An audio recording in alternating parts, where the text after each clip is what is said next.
Your thoughts. Q.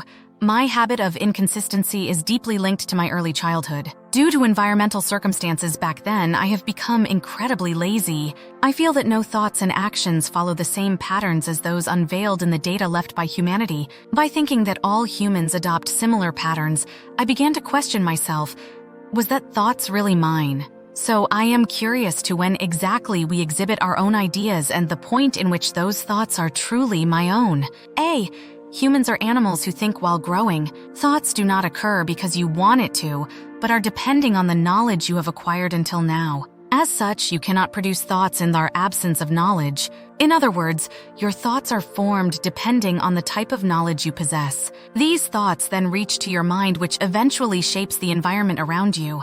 The thoughts change depending on how well you have developed and equipped yourself. The human thoughts is not something that can be controlled by another person, but rather something that you can change.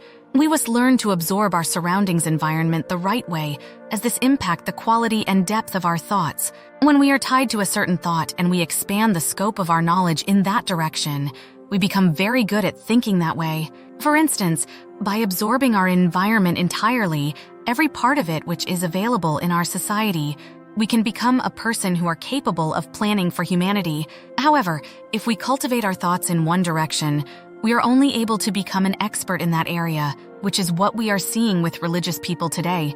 Religious people lean toward one side because they developed their logic in that direction.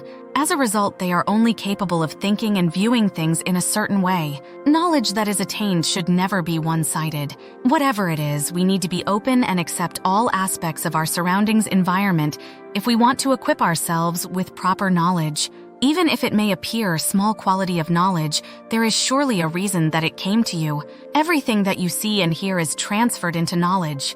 It is when you accept this without any complaint that the inner power of your knowledge increases. As you experience and absorb the events that occur to you, a natural phenomenon will occur at a certain point.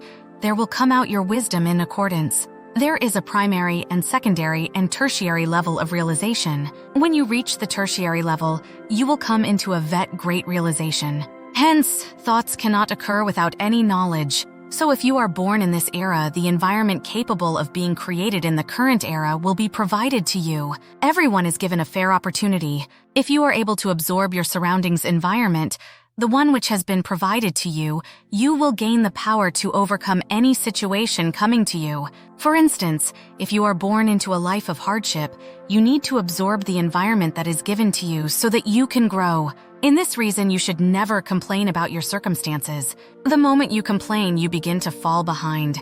Why is that? When you complain, you are unable to absorb the things you should do. So complaining about your situation is poisonous. Likewise, even if you are born as an orphan, you should not complain. You need to endure it and use it to grow. Another example, if your business failed and you have been given that environment, embrace it instead of complaining about it. When you embrace it and absorb your surroundings environment without any complaint, you will be gradually open your wisdom to move forward. You will be able to recover.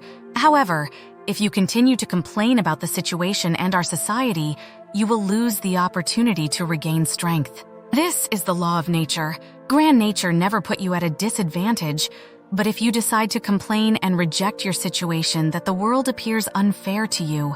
Therefore, our thoughts change according to the knowledge that we attain. By applying this knowledge, we are able to manage our environment. Do not try to play around with knowledge, but be pure to absorb your surroundings environment, as your thoughts will change accordingly. Thoughts are not fixed, it is ever evolving. Based on the knowledge you attain, your thoughts constantly change with the energy you gain from this knowledge. So far, the passage you provided discusses the development of human thoughts and how they are influenced by personal experiences and acquired knowledge. Here's a breakdown and analysis of the key points. Influence of early experiences. The text starts by linking personal habits of inconsistency to early childhood experiences, suggesting that such foundational experiences significantly shape one's behavioral patterns. Nature of thoughts. It asserts that thoughts are not voluntarily produced but are a result of the knowledge one accumulates over time. Therefore, your thoughts are shaped by the information and experiences you've encountered. Role of environment in shaping thoughts. The environment plays a crucial role in the development of thoughts. By fully engaging with and absorbing one's surroundings, a person can expand their knowledge and adapt their thinking. Specialization of thought. The passage discusses how focusing deeply on one area of knowledge can make a person an expert in that area, but it may also limit their perspective. This is compared to religious individuals who, through specialized thought processes, might only see the world through a specific lens. Importance of diverse knowledge. It emphasizes the necessity of embracing a wide range of knowledge and experiences. Being open to different aspects of one's environment can lead to more comprehensive and balanced thinking. Impact of attitude on learning and growth. A key theme is the negative impact of complaining about one's circumstances. Complaining is seen as a barrier to absorbing necessary knowledge and experiences. Instead, embracing one's situation, regardless of its difficulties, is encouraged as a way to foster personal growth and resilience. Dynamic nature of thoughts. Finally, the passage underscores that thoughts are dynamic and constantly evolving based on new knowledge and experiences. The more knowledge you gain, the more your thoughts and perspectives will change. In essence, the text argues that personal thoughts and intellectual growth are deeply intertwined with the environment and experiences one is exposed to. Embracing these, rather than resisting or complaining about them, is portrayed as key to developing a robust and adaptable mind.